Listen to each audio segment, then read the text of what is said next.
Hello everyone, कैसे हैं आप सभी लोग। उम्मीद करता हूँ सभी अच्छे होंगे। आपकी पढ़ाई बहुत ही अच्छी चल रही होगी, प्रिपरेशन आपके एग्ज़ाम्स की। आज हम बात करने वाले हैं एक नए टॉपिक के बारे में, दैट इज़ CET 2024। कुछ खबरें आ रही हैं कि नेक्स्ट ईयर से आपको CET एग्ज़ाम देना पड़ेगा, कॉमन एलिजिबिलिटी टेस्ट, जिसके थ्रू आप, जैसे कि आज आप SSC देते हैं, IBPS के एग्ज़ाम देते हैं, RRB की देते हैं, सारे एग्ज़ाम देते हैं, उन सभी को इस एग्ज़ाम के थ्रू आप अपीयर कर पाएंगे। कैसे होगा, क्या होगा, CET क्या होता है, NRA क्या होता है, और एग्ज़ाम कब होगा, किस साल होगा, एक साल में कितनी बार होगा, हर साल होगा नहीं होगा, CET से आपको क्या फ़ायदा है, क्या नुकसान है, इन सब चीज़ों के बारे में इस वीडियो में हम बात करने वाले हैं। सबसे पहले तो एक बात समझो आप, NRA क्या होती है? National recruitment agency. क्या होती है? National recruitment agency. इसी के थ्रू आपके सारे के सारे एग्ज़ाम जो है कंडक्ट कराए जाएंगे, हर साल होंगे। अब बात करते हैं कितनी बार होंगे। देखिए, साल में ये होंगे 2 बार, ट्वाइस पर ईयर। एक साल में 2 बार आपके एग्ज़ाम्स होंगे। NRA के कौन से एग्ज़ाम्स होंगे? CET के एग्ज़ाम्स। ठीक है, ये तो हो गया पहला पॉइंट, याद रखिएगा, यानी कि आपको एक साल में 2 बार एग्ज़ाम देने को मिलेगा। दूसरी बात क्या है, आप अगर इसको पास करते हैं तो कब तक वैलिड रहेगा? ये वैलिड रहेगा 3 साल के लिए, वैलिड फॉर 3 ईयर्स। कितने साल के लिए रहेगा? Valid for 3 years. इंपॉर्टेंट चीज़ें हैं, सबको ध्यान रखिएगा कि मान लीजिए आपने इस साल एग्ज़ाम दे लिया और आने वाले 3 साल तक जो भी आपके एग्ज़ाम्स होने हैं, फॉर एग्ज़ाम्पल इसके अंदर कौन कौन से एग्ज़ाम्स आने वाले हैं? SSC, अभी तक जो खबर है, SSC आएगा, IBPS आएगा, ठीक है ना, और आपका RRB आएगा। फ़िलहाल अभी यही 3 एग्ज़ाम्स हमें यहाँ पे बताए गए हैं कि ये सब इसके अंदर आएंगे। अभी तक SSC, IBPS, RRB जो है अलग से एग्ज़ाम कंडक्ट करवाते थे, लेकिन अब वो CET के थ्रू होने वाला है। यानी आपने CET का एग्ज़ाम अगर दे दिया है तो आप इन तीनों एग्ज़ाम्स में बैठ सकते हैं। कैसे? CET में अगर आप क्वालिफाई कर जाते हैं, ध्यान से देखिएगा, इफ़ क्वालिफाइड इन CET, तो क्या होगा, आप 3 साल तक इन तीनों एजेंसीज़ के SSC, IBPS, RRB एग्ज़ाम दे सकते हैं। कौन से? सवाल ये आता है, टायर 2 एग्ज़ाम्स। कौन से? Tyre 2 exams. और इसका जो नोटिफिकेशन है वो जल्द ही आने वाला है, बात को ध्यान रखिएगा। CET का नोटिफिकेशन जल्द ही आपका आ जाएगा। और मई से अगले साल कब से आपके एग्ज़ाम शुरू होने वाले हैं? मई 2024 से आपके एग्ज़ाम्स होने वाले हैं। इसका क्या कोर्स है, क्या चीज़ें हैं, वो सारी चीज़ें अभी कुछ दिनों में क्लियर हो जाएंगी। अभी फ़िलहाल हमारे पास यही न्यूज़ है कि CET हमारा आने वाला है। NRA यानी नेशनल रिक्रूटमेंट जो एजेंसी है वो इसको कराने वाली है कंडक्ट, और एक साल में 2 बार आपका एग्ज़ाम होगा। अगर आप इसको पास करते हैं तो वो 3 साल के लिए वैलिड रहेगा। और ये जो आपकी संस्थाएं SSC, IBPS, RRB, इनके आप एग्ज़ाम दे सकते हैं। कौन से? Tyre 2 exams. अब अच्छा, कैसे दे सकते हैं, इस बात को ध्यान से समझिएगा। फॉर एग्ज़ाम्पल, सपोज़ करिए कि आपने क्वालिफाई कर लिया CET। If you qualified CET, then SSC में कितने एग्ज़ाम्स होते हैं? SSC की बात करते हैं, कितने होते हैं? CGL होता है, पता है हमको। CHSL होता है, पता है हमको, है ना। MTS होता है, पता है हमको, ठीक है ना। ये सारे एग्ज़ाम्स होते हैं। स्टेनो होता है, पता है हमको। इस तरह के और भी एग्ज़ाम्स होते हैं SSC के अंदर, ठीक है ना। GD, है ना, और भी एग्ज़ाम्स होते हैं। तो अब सवाल ये उठता है कि आप क्या इन सबके टायर 2 एग्ज़ाम दे सकते हैं? तो आपका जवाब है यस, आप इन सभी के टायर 2 एग्ज़ाम्स में बैठ सकते हैं। स्टेनो का प्रोसीजर बस थोड़ा सा यहाँ पे अलग होगा, क्योंकि इसमें टायर 2 में क्या होता है, आपका स्किल टेस्ट होता है। बात समझ में आ रही है? इसलिए यहाँ पे टायर 2 एग्ज़ाम हुआ, स्टेनो के लिए शायद एप्लीकेबल ना हो। क्या होगा वो हमें आगे चल के मालूम चलेगा।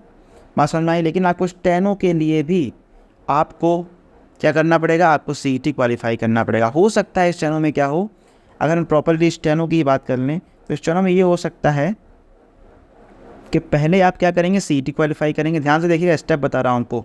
पहले आप CET क्वालिफाई करेंगे, उसके बाद हो सकता है आपको सीधा स्किल टेस्ट में बिठा दिया जाए, हो सकता है सीधा आपको स्किल टेस्ट में बिठा दिया जाए, या फिर पहले आपने CET दिया, आपने उसको क्वालिफाई किया, ठीक है, उसके बाद आपका CBT होगा, कंप्यूटर बेस्ड टेस्ट स्टेनो का, और फिर आपको बिठाया जाएगा स्किल टेस्ट में।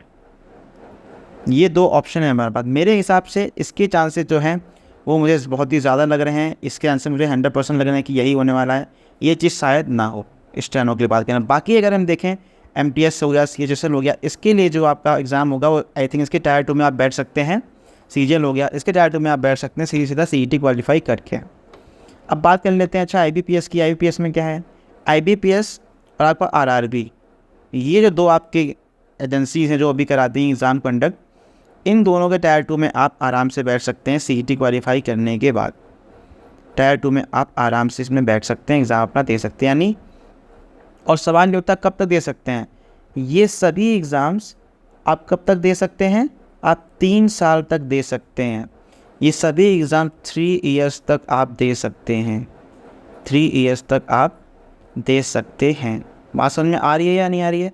यानी एग्ज़ाम्पल देखिएगा, अगर आपने 2024 में CET क्वालिफाई कर लिया तो SSC CGL जो एग्ज़ाम होता है, SSC MTS जो एग्ज़ाम होता है, SSC CHSL जो एग्ज़ाम होता है, SSC CPO जो एग्ज़ाम होता है, SSC स्टेनो जो एग्ज़ाम होता है, SSC GD जो एग्ज़ाम होता है, और भी जितने भी एग्ज़ाम होता है SSC थ्रू, ये आप कब तक दे सकेंगे? आप इसमें अपीयर कर सकते हैं, अपीयर फॉर 3 इयर्स। अब 3 सालों तक सिर्फ CET क्वालिफाई करके इन एग्ज़ाम्स में बैठ सकते हैं। बात समझ में आ रही है या नहीं आ रही है? और अगर आप टायर 2 क्वालिफाई करते हैं तो SSC का जो भी आगे का प्रोसीजर वो SSC देखेगा और क्या करेगा, वो आगे का टायर 3 वगैरह जो भी करवाता है वो यहाँ पे करवाएगा। बात आ गई समझ में कि नहीं आ गई? ओके रिपोर्ट है कि नहीं आ गई है? तो ये सारी चीज़ें हैं जो आपको यहाँ पर समझ में आनी है कि बस एक एग्ज़ाम देना है आपको, 1 एग्ज़ाम, सिर्फ 1 एग्ज़ाम देना है आपको बस। ये है आपका स्टेप 1। और बाकी जो स्टेप 2 है जो अभी तक होता आ रहा था वही होगा। SSC आगे अपना प्रोसीड करेगा जैसे वो करता है, IBPS अपना आगे प्रोसीड करेगा जैसे वो करता है, प्लस RRB वैसे ही प्रोसीड करेगा जैसे वो करता है। अब यहाँ पे बात करते हैं एक और इम्पॉर्टेंट चीज़ की, वो क्या है कि यहाँ पे लेवल्स क्या क्या रहेंगे। लेवल्स की बात कर लेते हैं हम, ध्यान सुनिएगा, इंपॉर्टेंट चीज़ है। अब इसका मतलब ये नहीं है कि जिसने मतलब CET क्वालिफाई कर लिया वो सारे एग्ज़ाम दे लेगा। कैसे? लेवल क्या बात कर रहे हैं, क्लास 10th जो क्वालिफाई किए हुए हैं, क्लास 10 जो पास हैं, क्लास 12th जो पास हैं, ध्यान से देखिएगा, क्लास 10th, क्लास 12 प्लस जो ग्रेजुएट हैं, है ना, इन तीनों के लिए अलग अलग एग्ज़ाम्स होंगे, ठीक है ना। CET सिर्फ एक नहीं होगा, ध्यान रखिएगा। CET will be conducted for these different categories. बात समझ में आ रही है? इसके लिए अलग एग्ज़ाम होगा, 12th के लिए अलग एग्ज़ाम होगा, ग्रेजुएट के लिए अलग एग्ज़ाम होगा। यानी अगर आप 10th पास हैं तो आप SSC CGL में नहीं बैठ पाएंगे टायर 2 में, आप CHSL में नहीं बैठ पाएंगे टायर 2 में, ठीक। ये सिर्फ क्लर्क वाली जॉब्स होंगी, जो भी अदर संस्थाएं भी जो जुड़ेंगी इसमें, 10th पास के, 12th पास के, ग्रेजुएट पास के लिए, सारी चीज़ें आपको आगे चलकर क्लियर हो जाएंगी। अभी फ़िलहाल चीज़ें क्लियर नहीं है, तब नोटिफिकेशन आएगा, नोटिफिकेशन में ये सारी चीज़ें हमको मालूम चल जाएंगी क्या होने वाला, कैसे क्या होने वाला, क्या नहीं होने वाला, ठीक। Notification will be out soon, ध्यान रखिएगा, बहुत ही जल्दी आने वाला है, 1-2 महीने में एक्सपेक्ट कर रहे हैं हम। बात आ गई समझ में या नहीं आ गई? ओके रिपोर्ट है कि नहीं है? तो ये थी बच्चों न्यूज़ जो आप सभी को मैं देना चाहता था, बहुत ही ज़्यादा इंपॉर्टेंट है। आज एक बच्चे का मेरे पास क्वेश्चन आया था कि सर स्टेनो में क्या 2024 में क्या मैथ है कि देखो CET का जो भी सिलेबस होगा वही सिलेबस आपको अब हर एग्ज़ाम में लेकर के जाएगा। इसका मतलब समझ रहे हैं आप? इसका समझ रहे हैं, मैथ तो आनी ही आनी है, GS तो आनी ही आनी है, प्लस कंप्यूटर भी आएगा भाई साहब, ध्यान रखिएगा, कंप्यूटर भी आएगा, पर रीजनिंग भी आनी ही आनी है, ठीक है ना। मैथ, GS, रीजनिंग और इंग्लिश तो डेफिनेटली आनी है, उसको कहाँ छोड़ दोगे, इंग्लिश भी आनी है। और हो सकता है CET में कुछ बहुत हिंदी का पार्ट भी जोड़ दें, ध्यान रखिएगा, हिंदी का पार्ट भी जो है CET में ये जोड़ सकते हैं, इस चीज़ को ध्यान रखिएगा। ये सिलेबस एक्सपेक्टेड जो है हो सकता है, अब ये पक्की न्यूज़ है, ध्यान रखिएगा। 100% जो है CET आने वाला है। काफ़ी सालों से बात चली थी आएगा कब आएगा पता नहीं चल रहा था, बट अब 100% जो है आपका आने वाला है, ठीक है ना। अब इनका लेवल क्या होगा, प्रॉपर मैथ्स में क्या क्या टॉपिक्स पूछे जाएंगे, GS में क्या क्या पूछा जाएगा, कंप्यूटर किस लेवल का है, कितने नंबर का है, ये सारी चीज़ें आपको सिलेबस आने के बाद, नोटिफिकेशन आने के बाद ही मालूम चलेंगी। क्लियर बात? ओके रिपोर्ट है। तो आई होप आपको वीडियो पसंद आई होगी। वीडियो पसंद आई हो लाइक करिएगा, चैनल पर नए सब्सक्राइब करिएगा।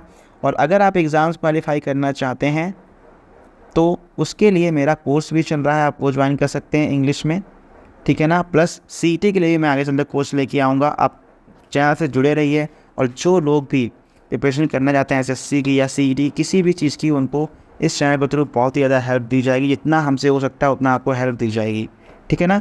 Thank you so much for watching. Bye bye, take care. Video पसंद आया हो लाइक करिएगा, चैनल पर नए सब्सक्राइब करिएगा। ये वीडियो ज़्यादा लोगों को शेयर करिए ताकि उन्हें भी CET के बारे में मालूम चले। चलो बाय बाय, टेक केयर।